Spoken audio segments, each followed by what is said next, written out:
மிக மெய்யன்பர்களுக்கு பன்னுருட்டி பாவலன் கவிஞர் சுந்தரபாண்டியப்பனின் பணிவான வணக்கங்கள்.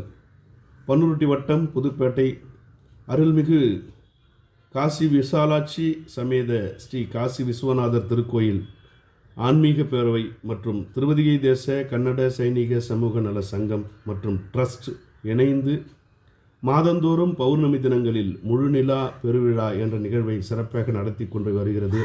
அதன் தொடர்ச்சியாக ஒவ்வொரு மாதமும் 3வது சனிக்கிழமை மாலை 6 மணி முதல் 7:30 வரை கந்தபுராண சொற்பொழிவு நடத்த திட்டமிட்டிருக்கிறோம்.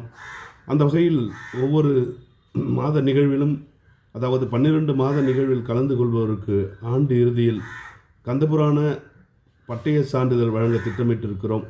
அந்த வகையில் முதல் நிகழ்வாக வருகின்ற சனிக்கிழமை மாலை 6 மணி அளவில் சித்தாந்த வித்யாநிதி, சித்தாந்த சைவ செம்மணி, திருமந்திர வாரிதி, திருவண்ணாமலை துறையூராதின திருமந்திர செந்நெறி வளர்ச்சி மையத்தின் இயக்குனர் மரியாதைக்குரிய முனைவர் இளைய ஞானி அவர்கள் கலந்து கொண்டு கந்தபுராண சொற்பொழிவு நிகழ்த்திருக்கிறார்கள். மெய்யன்பர்கள் அனைவரும் கலந்து கொண்டு இறையருளை பெற்றுய அன்போடு வேண்டுகிறேன். நன்றி, வணக்கம்.